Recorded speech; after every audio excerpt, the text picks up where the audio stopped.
Bismillahirrahmanirrahim. Assalamualaikum warahmatullahi wabarakatuh. Alhamdulillahilladzi arsala rasulahu bil huda wa dinil haq. Sing adem. Liyudhhirahu ala dini kullih wa kafa billahi syahida. Ashhadu an la ilaha illallah wahdahu la syarikalah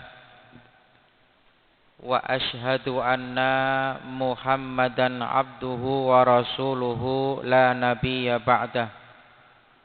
Amma ba'd.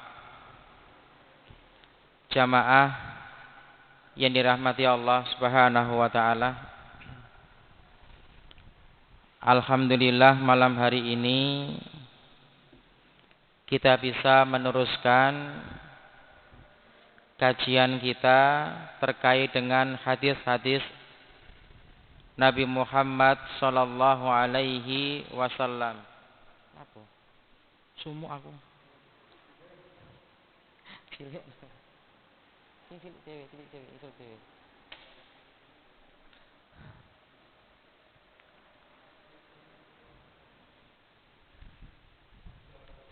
Mudah-mudahan hadis-hadis yang kita bahas bisa menambah keimanan kita, bisa menambah semangat kita dalam beribadah kepada Allah Subhanahu wa taala. Karena seorang yang alim itu kalau mendapatkan ilmu kemudian mampu mengerjakan atau mengamalkan dalam kehidupan sehari-hari. Dan semoga kita termasuk orang-orang yang masih ingat kemarin yang disampaikan Pak Kiai Hamid. Abdan syakuro. Sing melu ngantenan sapa ki? Wis lali Mas. Ya. Jare Pak Hamid kan wong iku ojo mung dadi wong sing iso syukuran. Tapi dadiyo wong sing abdun syakuro atau abdan syakuro. Masuk lali. Oh, berarti wis tuwa. Ya. Abdan syakuro itu kalau kita dikasih nikmat oleh Allah dipergunakan untuk hal-hal yang diridhoi oleh Allah. Ora mung syukuran to. Ya. Iku kemarin sekilas yang Pak Hamid sampaikan, tapi masih banyak ya. Tapi saya yakin jenengan juga lali semua.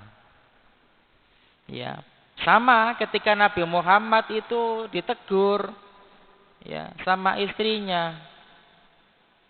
Rasul, jenengan iku kan wis disepuro dosa-dosane. Nek nglakoni. Ya. Tapi kan gak ngelakoni dosa. Pokoknya kan intinya sampeyan iki wis dijamin surga. Lah yo lapo kok tasih salat sampai sikile bengkak. Rasul kan jawabannya simple. Apa aku ora oleh pingin dadi wong sing bersyukur, abdan syakura. Ya, sekali lagi mudah-mudahan kita termasuk dari golongan abdan syakura. Amin ya rabbal alamin.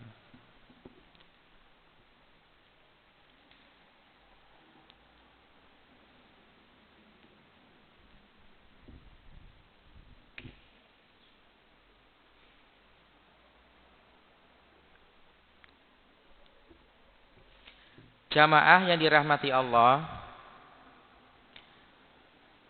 minggu yang lalu kita membahas hadis pertama di kitab ini, yaitu terkait dengan innamal a'malu binniyat. Tetapi kemarin panjang sekali pembahasan kita, alhamdulillah menjadi ilmu baru untuk kita.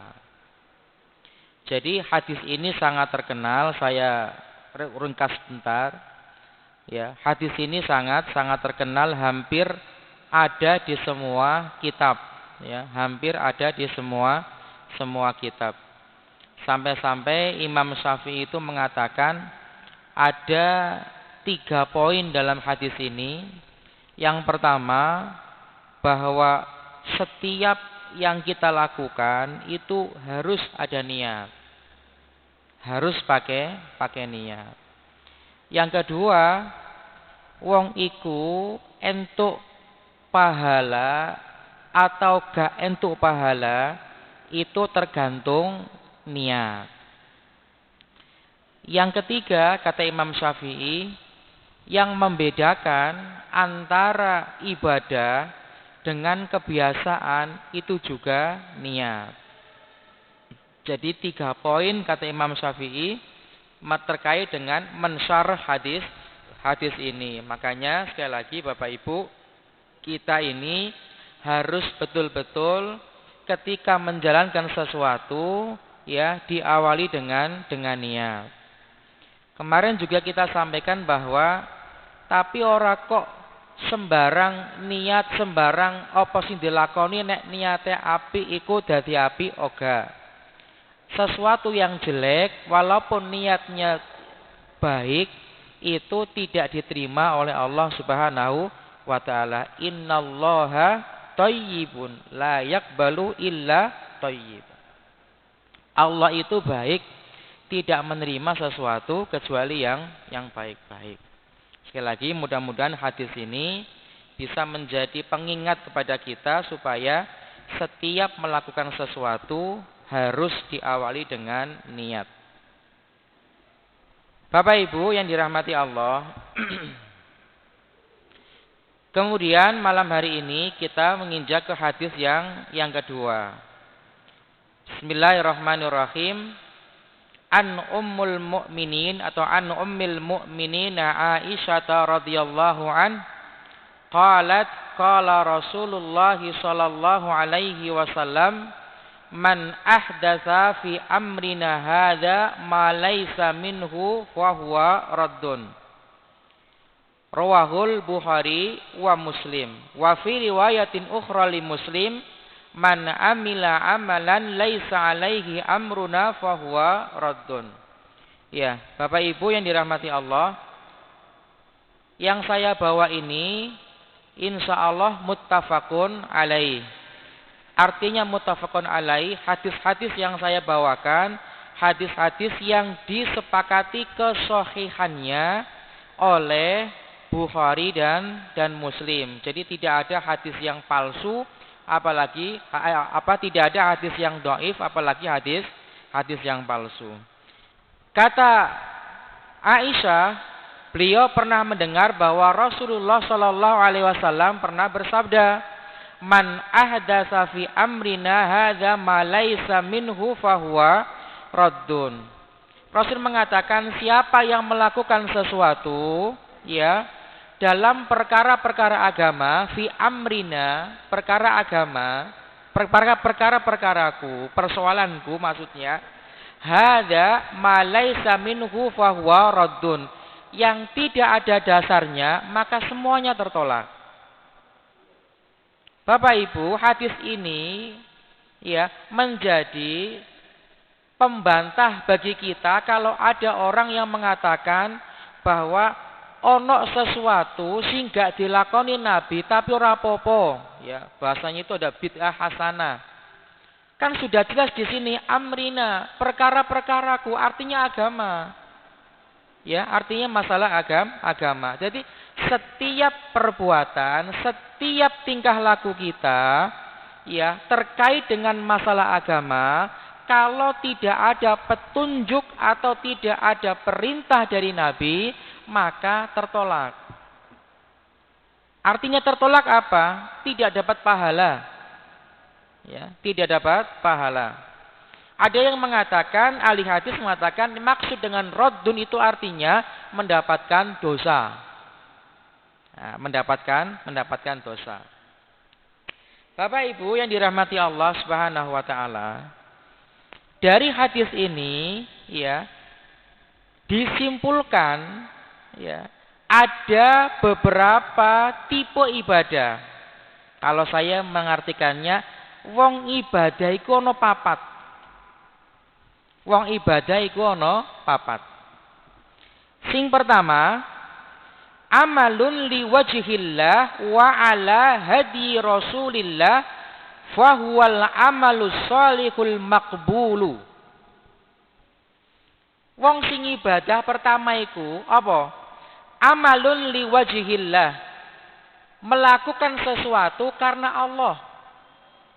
Wa ala hadi Rasulillah sallallahu alaihi wasallam, dengan petunjuk Nabi, artinya ono dalile, ono petunjuke. Fahuwal amalul shalihul maqbul, yoiki perbuatan, yoiki ibadah sing diterima, sing disebut amal soleh. Syaratnya wong ibadah kan loro toh. Sing pertama iku ikhlas liwajhillah, maksudnya ikhlas maksudnya krono Allah. Yang kedua, ittabi'in Nabi sallallahu alaihi wasallam, mengikuti Nabi. Bahasa di sini adalah wa ala hadiyin Nabi, dengan petunjuk Nabi. Sama artinya. Saya mungkin pernah menyampaikan di sini terkait dengan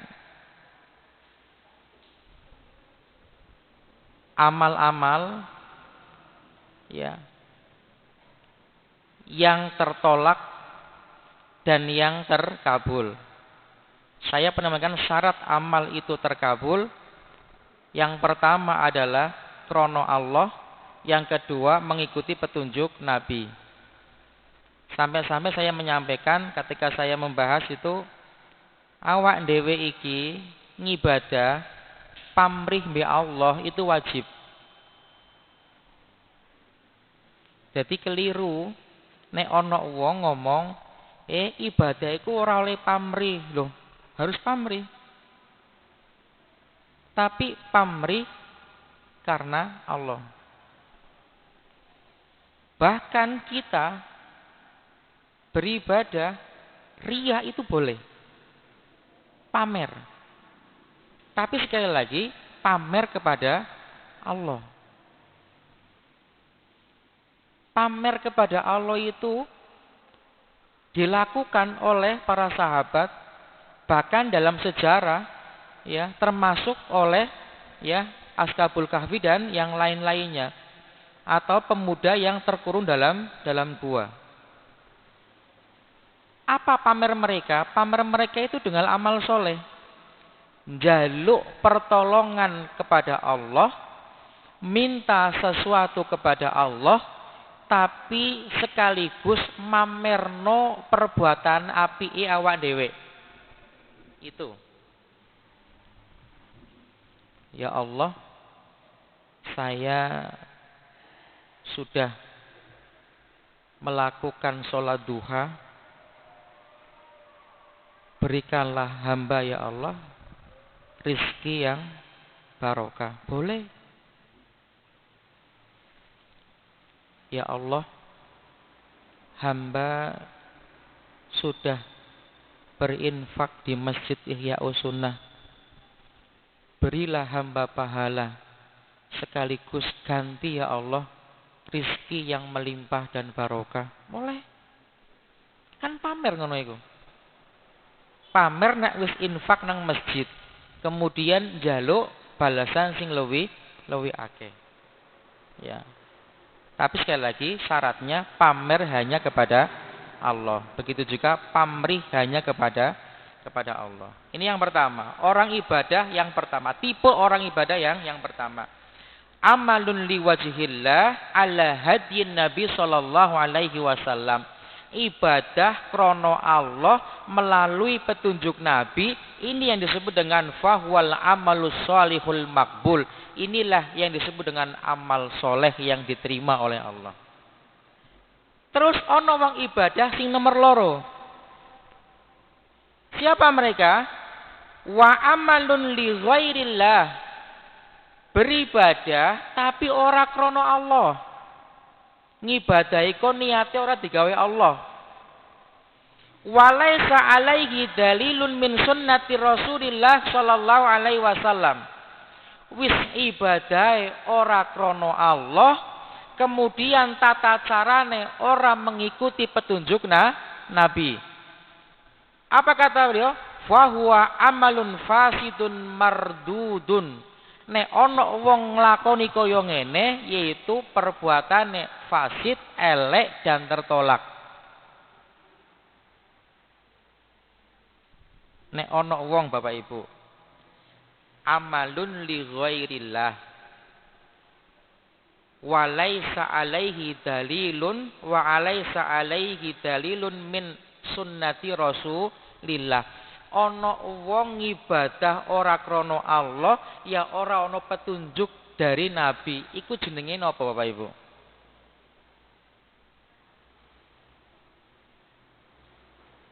Halo?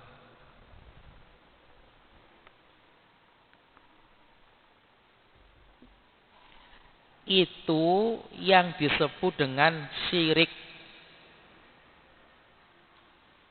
Kan di depan sudah ada. Ya, kalimatnya berarti amalun li ghairillah. Nglakoni sesuatu ora krono Allah, kan syirik. Sembahyang, madhep ngetan, mek jekel biting, kan bukan karena Allah, itu namanya sembahyang toh. Ya. Makanya Bapak Ibu, kita umat Islam itu tidak boleh sholat di 3 waktu. Ba'da subhi hatta tatlu asyamsu. Setelah subuh sampai dengan matahari itu agak meninggi. Jadi ketika tulu asyams, ketika matahari muncul, itu enggak oleh kita sholat. Kenapa? Karena yusabbihu li ghairi dinillah, menyerupai orang-orang yang tidak beragama Islam.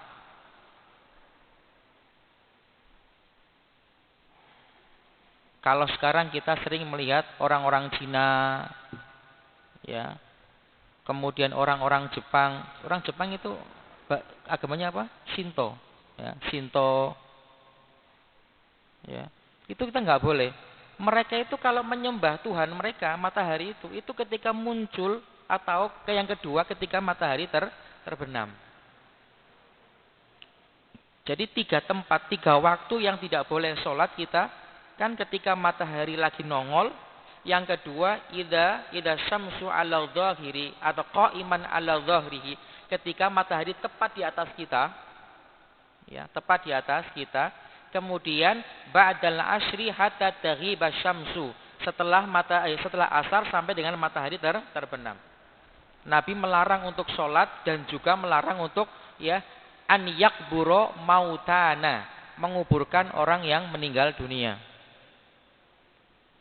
Ya, termasuk menyerupai cara beribadahnya orang-orang non muslim. Ya. Yang ketiga yang ketiga ini, Pak, tipe orang ibadah yang ketiga adalah amalun li ghairillah wa huwa min sunnati Rasulillah. Fahuwa amalun fasidun mardudun. Iki yo perbuatan totolak dan jelek. Kalimatnya amalun li ghairillah wa huwa min sunnati Rasulillah. Ibadah ora kanggo Allah tapi menurut tata cara sing dicontoh Nabi. Wong koyo ngene jenenge apa, Pak?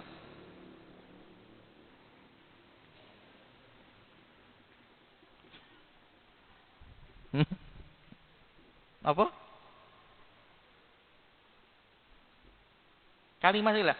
Ngamalun li ghairillah wa huwa min sunnati Rasulillah. Ngibadahe ora krana Allah, tapi tata carane melu Nabi. Para ulama mengatakan wa hadza huwa riya. Itu yang disebut dengan pamer. Ana wong ibadah tapi digawe supaya didelok mbek wong liya.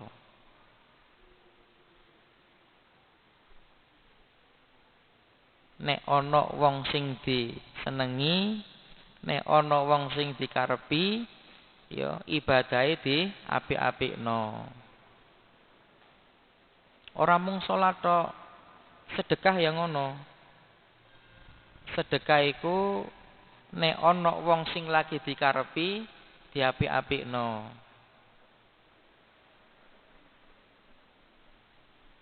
Contoh,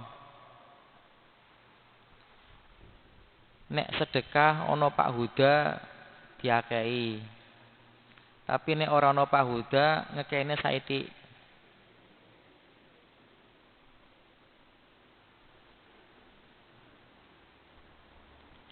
Contoh maneh. Ya. Nek sedekah iku panitia ngomong besok saya umumkan di masjid ngono. Iku diakei. Tapi nek panitia ngomong Bapak Ibu pun nggih mboten usah diumumaken nggih ditulisnya hamba Allah. Nggih. Nek sedekah ate diumumno iku ana wong sing ngekekne akeh terus ditulis jeneng. Tapi nek ora akeh iku ditulisnya hamba Allah. Iki sapa kok hamba Allah ya? 10.000. Pembangunan masjid nyumbangnya 10.000. Ya. Ini riya. Sampai ngapunten Bapak Ibu. Kalau saya baca itu ya di kitab tauhid, wong ibadah iku tak contohkan. Sampeyan ibadah Allahu Akbar. Terus sampeyan dicepetno salate krana wong iku termasuk riya. Aku tak salate dicepet cik gak sawangane kaya wong sing alim, itu riya. Yang selama ini kita pahami kan nek awak dhewe salate didawakno, difasih-fasihno, iku riya. Kebalikannya, ada yang seperti itu. Jadi wong nek salat, aku nek saiki salate tak cepetno cik gak diarani pamer, itu pamer. Kenapa? Karena pikirannya sudah kepada orang, bukan karena Allah lagi. Beda loh yo, kalau sholat ono bocah nangis dicepetno, itu bukan riya. Itu perintah Nabi. Kalau kita sholat berjamaah, kemudian di tengah-tengah sholat kita ada sesuatu yang harus kita tolong, maka tidak boleh diperpanjang sholatnya, harus diringkas, dipercepat. Contohnya nek ana bocah nangis sing ora karu-karuan dicepetno. Ojo sampai ketika rakaat kedua mulai ya bangun dari sujud wis krungu ana bocah tiba nangis jerit-jerit gak karu-karuan terus wong tuane ya ora peka, ora ndang terus dibatalno, dinjarno terus makmum ya terusik, maka imam harus menyepatkan salatnya.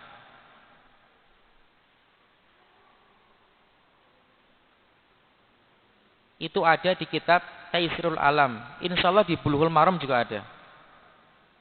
Ya, begitu. Ya. Makanya seorang imam itu harus bijak. Ya, lihat jamaahnya. Kalau ada yang sudah sepuh, kalau ada yang anak-anak, harus dimaklumi. Tidak usah membaca yang panjang-panjang. Koyok sholat gerhana. Masih sholat gerhana ikut dikongkon suwe ruku'e, dikongkon suwe sujude. Tapi kalau makmumnya itu banyak yang sepuh-sepuh, ya tidak diperkenankan oleh Nabi untuk memperpanjang terlalu rukuk dan sujudnya. Ya, itu terkait dengan masalah bab solat seperti solatnya Nabi Muhammad Shallallahu Alaihi Wasallam. Yang keempat, di sini dikatakan bahwa wa amalun li wajhillah wa laisa alaihi dalilun min sunnati Rasulillah. Fa huwa amalun fasidun mardudun. Tipe ibadah sing kepapat, wong sing ibadah papat iku adalah amalun li wajhillah wa laisa alaihi dalilun min sunnati Rasulillah. Ibadah iku krono Allah, tujuane ibadah nang Allah. Tapi kelemahannya walaisa alaihi dalilun min sunnati Rasulillah. Tidak ada contoh, tidak ada petunjuk dari Nabi sallallahu alaihi wasallam. Iki apa jenenge? Ini yang disebut dengan bid'ah. Wong sing nglakoni bid'ah nek ditakoki sampean ibadah kepada siapa? Jawabannya kepada Allah. Tapi mardudun fasidun, tertolak dan rusak karena apa? Walaisa alaihi dalilun min sunnati Rasulillah sallallahu alaihi wasallam. Ora ono petunjuk teko Nabi sallallahu alaihi wasallam. Bapak Ibu yang dirahmati Allah, ngerinya orang yang melakukan seperti ini itu begini. Ya, saya tulis di sana, masdada sahibu bid'atin ijtihadan illa dada minallahi bu'dan. Sama saya tulis di sini. Apa artinya? Nek ono wong semakin sregep ngelakoni bid'ah, maka semakin jauh dari Allah Subhanahu wa taala. Ini kaidah. Ini kaidah. Makane ngapunten Bapak Ibu, ana wong senenge nglakoni bid'ah, kemudian hal-hal sing apa ya, sing prinsip iku disepelekno. Contoh misalkan, ana wong Islam nek dikon nglakoni sing kaya ngono sregep, tapi masalah salat nyepelekno. Alasane apa? Menetak rapel. Menetak kodo. Ora patio salat ya ora apa-apa. Pasar. Ngapunten saya jelaskan, pasar ini saya yakin ada beberapa orang yang sudah saya pastikan tidak salat. Kenapa? Masuk di pasar itu adzan, Allahu Akbar, Allahu Akbar. Sampai awak dhewe iku mari salat subuh, wong iku ora munggah, ora nang ndi yo nang kono ngurusi dagangane. Betul? Ora usah sebut jenenge. Betul? Sampai ana wong tuku padang jembrang yo ora nang masjid. Terus kapan salat subuhe? Ayo, ngurusi dagangan, noto-noto, mergone dagangane uwake, tambah ditambah sampean ngriwuki, lagi teko masjid langsung tuku, yo 1000. Apa brambang, yo 1000. Tambah suwe maneh. Sampai matahari nongol ora tumun nang masjid. Tapi nek dikongkon ziarah kubur Wali Songo sregep. Lapo kok sregep? Ya karena doktrin nek wong wis ziarah Wali Songo ping 7 padha karo haji. Nek wong wis haji dosane disepuro. Ini jelas sekali masdada sahibu bid'atin ijtihadan, nek ana wong semakin semangat nglakoni bid'ah illasdada minallahi bu'dan, Allah akan semakin menjauhkan dirinya kepadanya. Semakin didono, nang terus ngono ae, enak. Seneng setan. Makanya gengi aku kan sudah menceritakan tuh. Nang pengajiannya sapa gengi? Di mana Aisyah itu? Nah, setan itu ketika apa? Menggoda orang itu banyak trik-triknya. Ya, setan itu sabar. Keliru sampean ya. Nek ngomong setan iku ora sabar. Makane nek ana wong ora sabaran aja diarani setan. Bocah ora sabar kaya setan, keliru. Wong setan iku sabar. Setan iku ulet. Tapi aja sampean ngomong nek ana bocor iki kaya setan, aja. Cuman bedanya setan itu sabar dalam keburukan, ulet dalam keburukan. Kita ini disuruh sabar dalam ketaatan, ulet dalam ketaatan.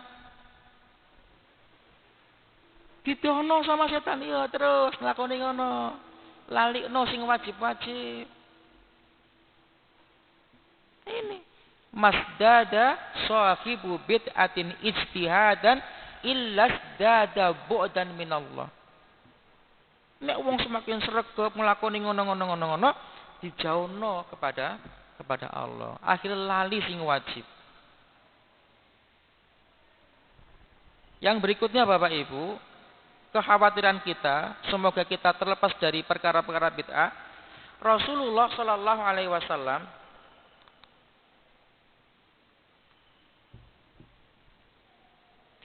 pernah didatangi oleh seorang sahabat. Sahabat ini ketika datang ke Nabi nangis. Kemudian Rasul bertanya kepada sahabat ini, apa gerangan yang bikin kamu menangis? Jawabnya sahabat ini, ya Rasulullah, saya itu setiap hari mimpi bertemu dengan jenengan. Baik pagi hari, baik di malam hari atau di siang hari atau di malam hari, saya selalu bermimpi bersama jenengan. Saya nangis ya Rasulullah. Saya membayangkan terus bagaimana nanti kalau jenengan sudah tidak ada, jenengan di surga, apakah saya bisa bertemu dengan jenengan? Sopo nang kene sing wis tau ngimpi ketemu Nabi? Ora ono ya. Nek sampeyan ngupload nang media sosial menyatakan bahwa saya tadi malam mimpi bertemu Nabi, sampe di penjara paling. Karena dianggap berita hoax. Ya, koyo biyen Ratna Sarumpait. Ya, berita hoax di penjara. Terus iki ono maneh. Sapa iku? Sapa Dek? Lucinta, sapa? Sing wong lanang dadi wong wedok. Sapa jenenge? Lucinta Maya. Lucinta Luna. Lucita Luna. Itu kan ngakune hamil toh. Sampai saiki kan ora lahir-lahir. Nah, iku lagi ngetren itu di medsos itu. Wah, siap-siap di penjara iki Lucita iki ya. Gara-gara berita hoax. Ya. Medeni ngono iku, ya. Lucita Luna, ya, Lucita Luna. Kemudian Nabi geson jawab Bapak Ibu. Nabi rasul jawab pertanyaan sahabat. Kan gampang simpel. Aku iki bendino mimpi ketemu jenengan Nabi. Terus piye nak mben aku nang surga ora iso ketemu jenengan. Nabi geson jawab. Nabi diam, kemudian langsung turun wahyu surat An-Nisa ayat 69. Nek sing nggo Quran nang buka. Allah langsung mengatakan bahwa orang-orang yang baik, orang-orang yang mencintai Nabi, orang-orang yang mencintai Rasulullah, mencintai Allah Subhanahu wa taala nanti akan bareng bersama syuhada, bersama sholihin, bersama para anbiya. Iki lagi Nabi mengatakan, "Nek awakmu seneng mbek aku, pasti ben ketemu mbek aku." An-Nisa 69.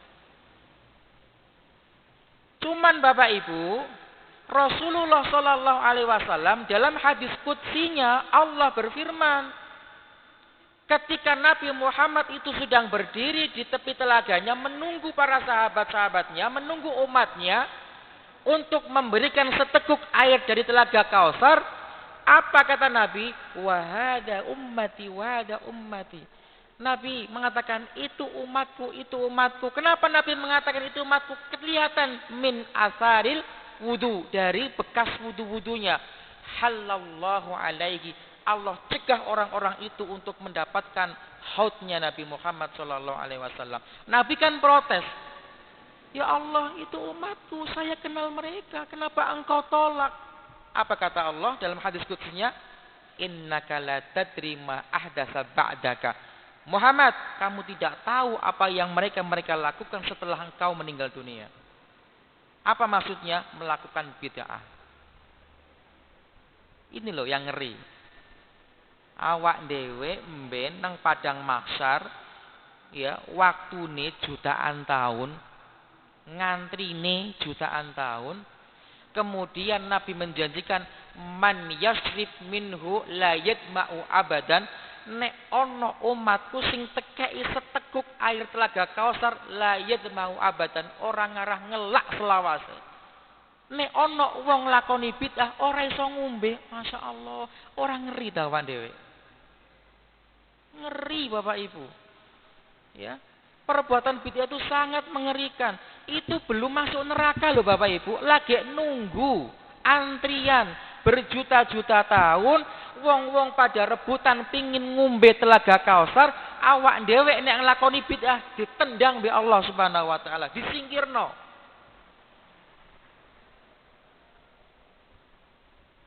Mengerikan Bapak Ibu. Makanya ya, kita ini selalu diperintahkan oleh Nabi supaya ya berdoa supaya tidak ngelakoni bid'ah, tidak ngelakoni kesyirikan, karena dosa-dosa ini tidak bisa dianulir oleh Allah Subhanahu wa taala.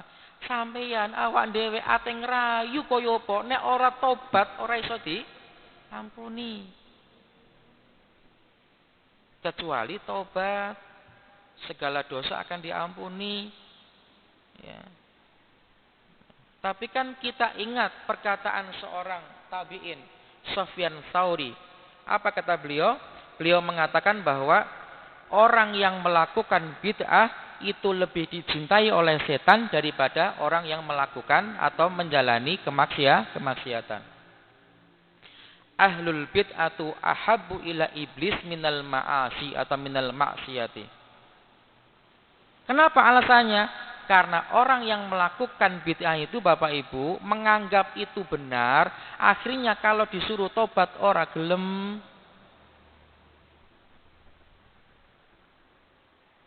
Awak dhewe negur mbek wong sing lakoni bid'ah, gak oleh ngono, lho, ngibadah kok dilarang. Kan begitu. Tapi nek ana wong lakoni maksiat iku gampang ditegur, gampang dinasehati. Sampeyan iki nglakoni ngene dosa. Iya dosa, astagfirullah. Wong mari nyolong, ngerti nek nyolong iku dosa. Ana wong maling iku mari nyolong istighfar yo akeh. Jangankan maling, wong mendem iku lho tanggoku, iku istighfar kok. Iku RT-ne sapa to ya? RT-ne sapa, Pan? Lurung kene RT sapa? RT loro. RT-ne Mas ya nggih, Pak. Istighfar, Mas. Ngobrol-ngobrol ngarep ngidul. Astagfirullah sampe nang ndi wae ora tumantuk. Astagfirullah. Ya.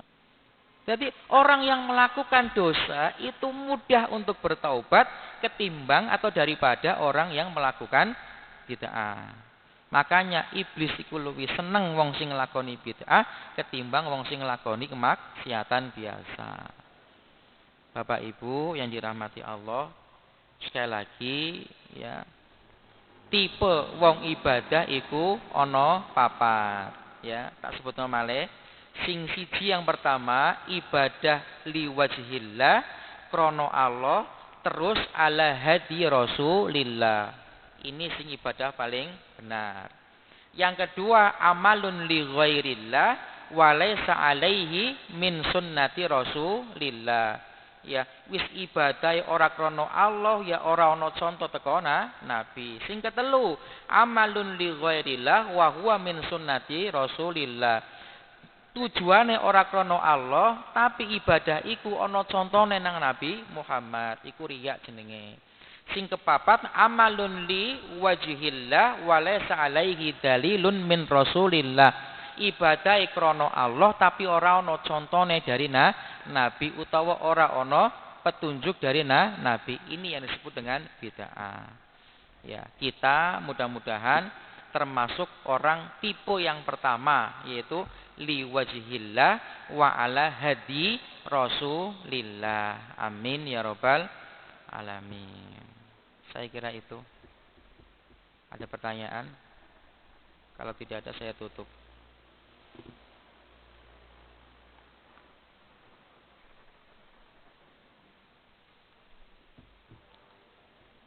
Cukup ya? Cukup. Terima kasih. Saya akhiri. Subhanakallahumma wa bihamdika asyhadu an la ilaha anta astaghfiruka wa atubu ilaik. Wassalamualaikum warahmatullahi wabarakatuh.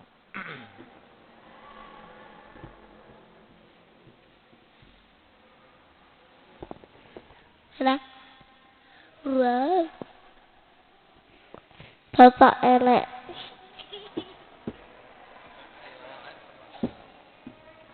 Mas Opan